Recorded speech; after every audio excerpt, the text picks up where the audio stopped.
नमस्कार class 12th UP board के सभी छात्रों को जय हिंद। तो बच्चों, आज हम लोग प्री बोर्ड परीक्षा के लिए हिंदी का इम्पोर्टेंट क्वेश्चन पेपर देखेंगे, जो कि बच्चों आपके प्री बोर्ड एंड आपके बच्चों बोर्ड एग्ज़ाम के लिए काफ़ी ज़्यादा इम्पोर्टेंट क्वेश्चन पेपर है। बच्चों, आप सभी लोगों को इस क्वेश्चन पेपर में इम्पॉर्टेंट ही क्वेश्चन देखने को मिलेंगे, जो कि आपके एग्ज़ाम के लिए काफ़ी ज़्यादा इम्पोर्टेंट क्वेश्चन है। तो यहाँ पर मैंने वही क्वेश्चन रखे हैं जो कि बच्चों आपके एग्ज़ाम के पॉइंट ऑफ व्यू से मोस्ट इम्पॉर्टेंट क्वेश्चन है। तो बच्चों, यहाँ पर सबसे पहले आपको एग्ज़ाम में एमसीक्यू देखने को मिलेंगे। तो बच्चों, यहाँ पर सभी बच्चों का टारगेट होना चाहिए कि यहाँ पर टारगेट होना चाहिए कि हमारे सभी के सभी यहाँ पर एमसीक्यू सही होने चाहिए। ठीक है, सभी के सभी अगर आपने एमसीक्यू सही कर लिए तो बच्चों मैं यकीन के साथ कह सकता हूँ कि आप लोगों का जो स्कोर है पक्का बढ़कर आएगा। ठीक है, यानी कि आपका जो स्कोर है सबसे बढ़िया आप ही का ही आएगा। तो आप सभी लोग जो कम नंबर के प्रश्न हैं उन पर ज़्यादा फोकस करना है, जैसे कि एक एक नंबर वाले, उसमें आपको सटीक मार्क मिलते हैं। अगर आप एक अक्षर का लिखेंगे और ज़्यादा शब्दों का लिख भी नहीं सकते वरना आपका काट दिया जाएगा। तो यहाँ पर आप सभी लोग जो हमारे एक एक नंबर के प्रश्न होते हैं उन पर आप लोग ज़्यादा फोकस करिएगा। ठीक है, अभी आपका एग्ज़ाम नज़दीक है, इन बातों को ध्यान रखिएगा। तो बच्चों, यहाँ पर हमारा पहला क्वेश्चन है, मुंशी इल्ला खान की रचना कौन सी है। तो ये बच्चों कई बार क्वेश्चन आपके एग्जाम में आ चुका है। तो मुंशी इल्ला जी की खान की रचना कौन सी बच्चों है? रानी केतकी की कहानी। कौन सी है? रानी केतकी की कहानी। इसके बाद यहाँ पर आप देखेंगे भारतेंदु युग के लेखक नहीं है। यहाँ पर क्या पूछा गया है? भारतेंदु युग के लेखक कौन नहीं है। तो बच्चों, यहाँ पर हमारे जो तीनों लेखक ये हैं नीचे वाले, ये बच्चों हमारे भारतेंदु युग के लेखक हैं। सभी के सभी हमारे ये भारतेंदु युग के हमारे ये लेखक हैं। लेकिन यहाँ पर हमारा जो भगवत सिंह उपाध्याय जी हैं ये हमारे भारतेंदु युग के नहीं है। माना जाता है कि ये हमारे द्विवेदी युग के हैं। किसके हैं?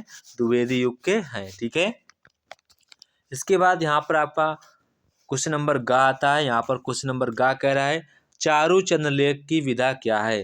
तो बच्चों, यहाँ पर चारुचंद लेख की जो हमारी विधा है, इसमें जो आपके ऑप्शन है कोई भी ऑप्शन मैच नहीं हो रहा है। बच्चों, यहाँ पर हमारी चारुचंद लेख है जो वो बच्चों उपन्यास है। क्या है? उपन्यास। इसमें आप सही कर लेंगे। यहाँ पर आप डायरी की जगह उपन्यास कर लेंगे। क्या कर लेंगे?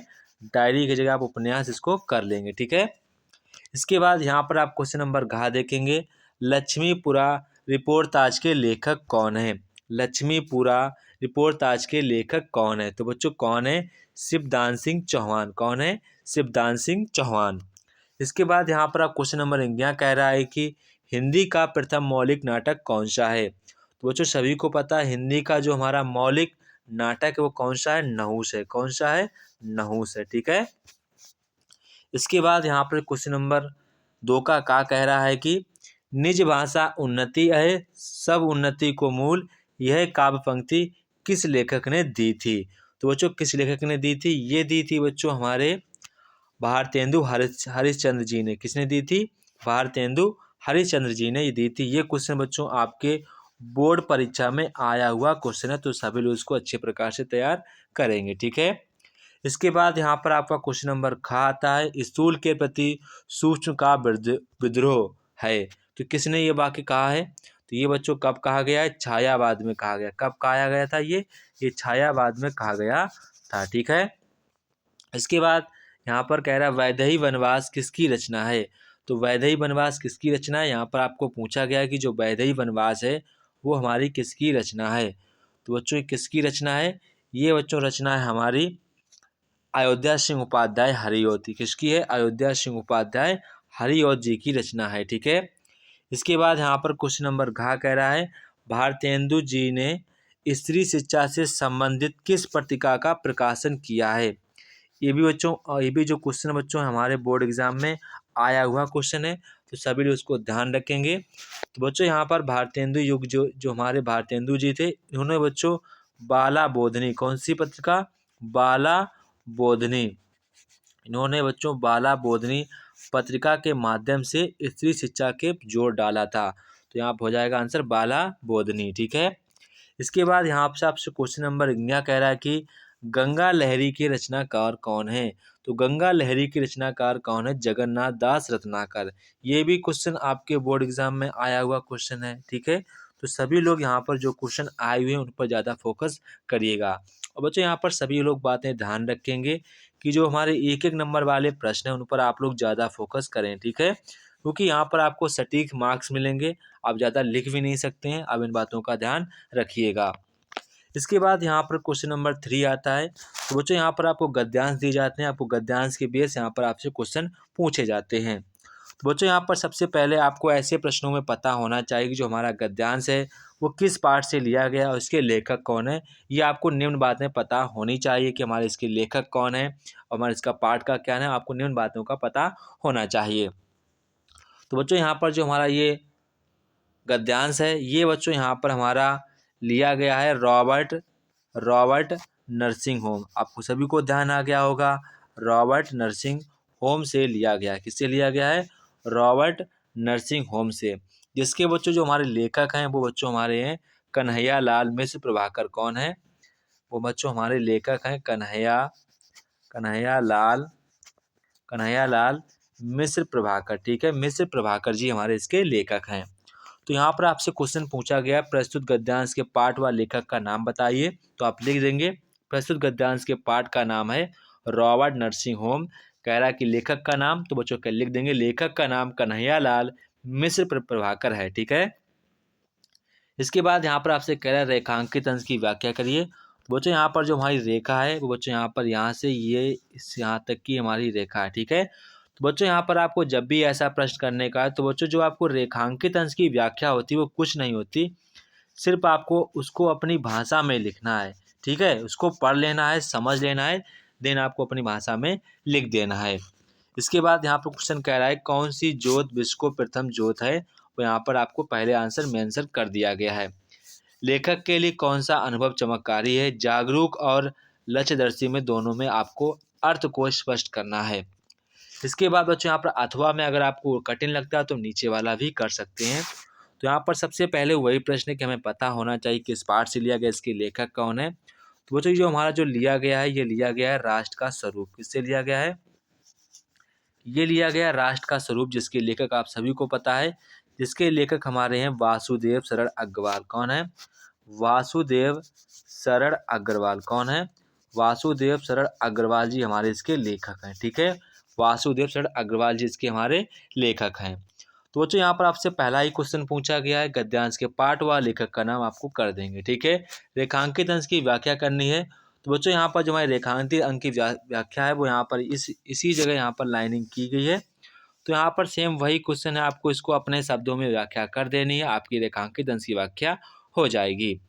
इसके बाद यहाँ से क्वेश्चन नंबर 4 कह रहा है पद्यांश पर आधारित प्रश्नों के उत्तर देने हैं। तो बच्चों यहाँ पर सबसे पहले हमारा प्रश्न वही बनता है कि हमारा पद्यांश किस पाठ से लिया गया, इसके लेखक कौन है। तो बच्चों जो हमारा ये पद्यांश है ये लिया गया है पवन दूतिका। किससे लिया गया है? पवन दूतिका नामक पाठ से लिया गया है। जिसके जो हमारे लेखक हैं वो यहाँ पर हमारे हरिऔध जी हैं। कौन है? हरिऔध, जिनका पूरा नाम है अयोध्या सिंह उपाध्याय हरिऔध, ठीक है। इनका शॉर्ट नेम ही आप लिखिएगा। तो ये हमारा पवन दूतिका से जिसके लेखक हमारे अयोध्या सिंह उपाध्याय हरिऔध जी हैं, ठीक है। तो यहाँ पर आपसे पहला ही क्वेश्चन पूछा गया है पद्यांश के पाठ व कवि का नाम लिखिए। तो आप लिख देंगे पद्यांश का जो पाठ का नाम है पवन दूतिका है एंड यहाँ पर जो कवि का नाम है वो हमारा है अयोध्या सिंह उपाध्याय हरिऔध है, ठीक है। इसके बाद यहाँ पर अगर रेखांकित अंश की व्याख्या करनी है, कमल पग में कौन सा अलंकार है वो आपको बताना है। तो बच्चों यहाँ पर कमल पग यानी कि जो कमल है उसके पग से उपमा की गई, तो आप लिखेंगे उपमा अलंकार। कौन सा है? उपमा अलंकार। इसके बाद यहाँ से क्वेश्चन नंबर घ कह रहा है कि नायिका किससे क्या विनती कर रही है। नायिका पवन को किस कमल पग से छा कर कह रही है। इसके बाद यहाँ पर आपसे अथवा में अगर आपको कठिन लगता है तो आप ये वाला भी कर सकते हैं। तो बच्चों यहाँ पर सबसे पहले आप पता करेंगे हमारा किस पाठ से लिया गया है। तो ये बच्चों लिया गया है श्रद्धा मनु से लिया गया। किससे लिया गया है? श्रद्धा मनु से लिया गया है। जिसके लेखक हमारे बच्चों हैं जयशंकर प्रसाद जी लेखक हैं। कौन है? जयशंकर प्रसाद जी हमारे इसके लेखक हैं, ठीक है। तो बच्चों यहाँ पर आपसे सबसे पहला क्वेश्चन ही पूछा गया है कि प्रस्तुत पद्यांश के पाठ व कवि का नाम लिखिए एंड यहाँ पर क्वेश्चन नंबर खा कह रहा है रेखांकित अंश की व्याख्या करिए। मनु किससे अपने जीवन की व्यथा बता रही है। मनु किससे प्रश्न करते हैं तिमिर व चपला शब्दों के अर्थ लिखने हैं। तिमिर मीन्स अंधकार, चपला मीन्स बिजली, ठीक है। इसके बाद यहाँ पर क्वेश्चन नंबर 5 का कह रहा है, तो बच्चों क्वेश्चन 5 में यहाँ पर कह रहा है निम्नलिखित में से किसी एक लेखक का जीवन परिचय देते हुए उनकी कृतियों का उल्लेख करना है। तो कई बार स्टूडेंट एंड आपके कुछ अध्यापक भी हैं, कह देते हैं कि इनकी जो रचनाएं हैं कम से कम 5 रचनाएं लिख देंगे तो आपको नंबर मिल जाएंगे। ऐसा नहीं बच्चों है, आपको लोग नंबर लेने हैं 5 में 5 पूरे के पूरे। तो बच्चों यहाँ पर आप सभी लोगों को कम से कम 10 रचनाएं इनकी लिखनी पड़ेंगी, ठीक है। लगभग आपको यहाँ पर 2.5 पेज का इनका निबंध लिखने पड़ेगा, तभी बच्चों आपको 5 नंबर मिल पाएंगे। तो ये बातें ध्यान रखिएगा, आपको कम से कम 10 रचनाएं लिखनी है और 2.5 पेज का यहाँ पर आपको उनको जीवन लिखना है और 5 नंबर तब आपको ये मिल पाएंगे, ठीक है। तो यह बातें आपको ध्यान रखनी है। तो पहला आपसे पूछा गया जैनेन्द्र कुमार, कन्हैयालाल मिश्र प्रभाकर, हरिशंकर परसाई। तो बच्चों देखो आपको क्लास 12th में करना क्या है, आपको बच्चों स्टार्टिंग के 4th आपको कवि के जीवन परिचय याद कर लेने, स्टार्टिंग के 5, ठीक है, 4 ओनली 4 आपको स्टार्टिंग के याद कर लेने। इसी प्रकार आपको स्टार्टिंग के आपको यहाँ पर गद्य और पद्य में आपको दोनों में स्टार्टिंग के 4 आपको यहाँ पर जीवन परिचय तैयार कर लेने, उन्हीं में से आपका एक 100% फंस जाएगा, ठीक है। तो ये आपको सारे के सारे याद नहीं करने होते हैं, आप शुरुआत की कोई 4 याद कर लेंगे, ठीक है। इसके बाद यहाँ से सेम वही क्वेश्चन है, आपको यहाँ पर क्वेश्चन नंबर कह रहा है कवि का जीवन परिचय, तो लगभग बच्चों आपको 2.5 पेज का जीवन परिचय यहाँ पर लिखना पड़ेगा। इसके बाद यहाँ से क्वेश्चन नंबर 6 कह रहा है कि कहानी तत्व के आधार पर लाठी अथवा ध्रुव कहानी की समीक्षा कीजिए, अधिकतम सीमा आपकी 80 शब्द में है। अथवा में कह रहा है कि खून का रिश्ता कहानी के उद्देश्य पर प्रकाश डालिए, अधिकतम शब्द सीमा 80 शब्द है। इसके बाद क्वेश्चन नंबर 7 कह रहा है स्वपठित खंड काव्य के आधार पर निम्नलिखित प्रश्नों में से किसी एक प्रश्न का संक्षिप्त में उत्तर देना है, अधिकतम शब्द सीमा 30 शब्द है। तो आप सभी लोग अपने अपने राज्य के अनुसार ही यहाँ पर आपको चयनित करना है, ठीक है। यहाँ पर हमारा खंड खा आता है बच्चों, यहाँ पर निम्नलिखित संस्कृत गद्यांश का संदर्भ सहित हिंदी में अनुवाद करना है। तो आप दोनों में से किसी 2 में से आप किसी एक का हिंदी में अनुवाद करिएगा, ठीक है। अब यहाँ पर पाठ का नाम जरूर लिखना है, अगर आप पाठ का नाम नहीं लिखेंगे तो फिर आपको 2 नंबर नहीं मिल पाएंगे, ठीक है। सबसे पहले आप हेडिंग इसमें डालेंगे, संदर्भ डालेंगे, फिर हेडिंग डालेंगे हिंदी में अनुवाद, तब आप हिंदी में अनुवाद करिएगा, ठीक है। इसके बाद यहाँ से क्वेश्चन नंबर कह रहा है निम्नलिखित श्लोकों का हिंदी में अनुवाद करना है। तो बच्चों जब भी आप लोग श्लोक का हिंदी में अनुवाद करते तो आप लोग पाठ का नाम नहीं लिखते हैं, तो इसमें पाठ का नाम भी लिखिएगा कि ये किस पाठ से लिए गए हैं, फिर आपको यहाँ पर इनका श्लोकों का हिंदी में अर्थ लिख देना है। इसके बाद यहाँ से कह रहा है निम्नलिखित किन्हीं 2 प्रश्नों के उत्तर आपको संस्कृत भाषा में देने हैं। तो बच्चों यहाँ पर जो भी आपको यहाँ पर क्वेश्चन पूछे जाते हैं बहुत ही आसान आते हैं, इनमें आपको घबराने की बात नहीं है। अगर आप बच्चों यहाँ पर डेली के 15 मिनट भी आपको यहाँ पर ये लर्न कर लेते हैं, प्रीवियस क्वेश्चन जितने भी आपके आए हैं तो भी यहाँ पर आप कर लेंगे। यहाँ पर आपको मैं कन्फर्म के साथ कह सकता हूँ कि आपको यहाँ पर किन्हीं 2 प्रश्नों के उत्तर 100% आते होंगे, ये मैं 100% के साथ कह सकता हूँ। कोई भी छात्र ऐसा नहीं होगा जो यहाँ पर इसके 2 प्रश्नों के उत्तर ना दे पाए, सब दे लेंगे, मुझे पक्का पता है, ठीक है। इसके बाद यहाँ से क्वेश्चन नंबर 10 का कह रहा है शांत अथवा वात्सल रस की परिभाषा लिखकर एग्जाम्पल भी देना है। अनुप्रास व अतिशयोक्ति अलंकार की परिभाषा व एग्जाम्पल देना है। सवैया व बरवै छंद की परिभाषा उदाहरण सहित आपको लिखना है। क्वेश्चन नंबर 11 कह रहा है निम्नलिखित में से किसी एक विषय पर आपको निबंध लिखना है, जो भी बच्चों आपको अच्छा लगे उसी पर निबंध लिखें।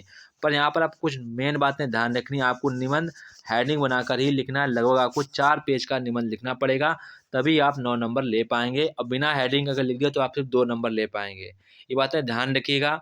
हेडिंग बनाकर लिखेंगे, अच्छा लिखेंगे, काले स्केच से आप हेडिंग बनाइएगा, अच्छे तरीके से लिखिएगा, तो बच्चों आपके नंबर अपने आप से बढ़कर आएंगे। बच्चों यहाँ पर हम एग्ज़ाम से पहले आपको एक वीडियो बनाकर देंगे कि आपको उसमें कैसे लिखना है, क्या क्या गलतियाँ नहीं करनी है, सारा कुछ आपको उसमें हम कंप्लीट कर देंगे। हमारे बच्चों को किसी प्रकार की दिक्कत नहीं होनी चाहिए, सभी बच्चे अच्छे प्रकार से पढ़ेंगे, ठीक है। इसके बाद देखो बच्चों यहाँ पर आपसे कह रहा है कि हरे का संधि विच्छेद करना है। तो हरे का संधि विच्छेद क्या होता है, हरे प्लस ए, तो हरे प्लस ए हो जाएगा यहाँ पर हमारा हरे प्लस ए, तो आपका यहाँ पर ऑप्शन नंबर सा वाला करेक्ट आंसर हो जाएगा, ठीक है। इसके बाद यहाँ पर कह रहे वनेत्र का संधि विच्छेद करना है, तो यहाँ पर हमारा हो जाएगा वनेधन अत्र, क्या हो जाएगा, वनेधन अत्र, ऑप्शन नंबर बा वाला करेक्ट आंसर हो जाएगा। इसके बाद यहाँ पर कह रहा है रामस्य चलती का संधि विच्छेद आपको नहीं पूछा, यहाँ पर संधि का नाम पूछा, तो यहाँ पर हमारा संधि हो जाएगी विसर्ग। तो यहाँ पर आप इसका संधि विच्छेद देख लीजिएगा, हो जाएगा हमारा रामा चलती, क्या हो जाएगा, रामा चलती, ये हमारा इसका संधि विच्छेद हो जाएगा। इसके बाद यहाँ से आपसे क्वेश्चन नंबर खा कह रहा है कि आपको समास विग्रह करना, समास का नाम बताना है। तो आजीवन का हो जाएगा जीवन भर, जीवन भर इसमें हमारा समास हो जाएगा अव्ययी भाव समास। इसके बाद श्वेतांबर, तो यहाँ पर हमारा हो जाएगा श्वेत है अंबर जिसका, तो यहाँ पे हमारा हो जाएगा बहुब्रीहि समास। मास है मान है जिसका आस है कर्णधारय समास। तो आपको यहाँ पर सारे कर देने हैं, ठीक है। इसके बाद यहाँ से क्वेश्चन नंबर 13 कर रहा है अपने क्षेत्र के पार्क को विकसित कराने के लिए नगर निगम को मुख्य उत्थान निरीक्षक को पत्र लिखना है। इसके बाद यहाँ से कह रहा है विद्यालय की वाद विवाद प्रतियोगिता में प्रथम स्थान प्राप्त करने पर अपने छोटे भाई को बधाई देते हुए आपको एक पत्र लिखना है। इसके बाद क्वेश्चन नंबर 14 कह रहा है निम्नलिखित में से किसी एक शब्द के धातु व प्रत्यय का योग स्पष्ट करना, किसी एक शब्द। ये आपको बच्चों अच्छे प्रकार से तैयार करने हैं, लगभग हर बार परीक्षा में यही पूछे जाते हैं, ठीक है। इसके बाद यहाँ से क्वेश्चन नंबर 2 कह रहा है निम्नलिखित में से किसी एक शब्द के प्रत्यय लिखने, यहाँ पर आपको किसी एक शब्द का ही प्रत्यय लिखना है। इसके बाद आपसे कह रहा है क्वेश्चन नंबर खा रेखांकित पदों में से किसी एक पद में प्रयुक्त विभक्ति व संबंधित नियम का उल्लेख करना है, ठीक है। ये थोड़े से डिफिकल्ट हो जाते हैं, तो आप सभी लोग उसको अच्छे प्रकार से करिएगा।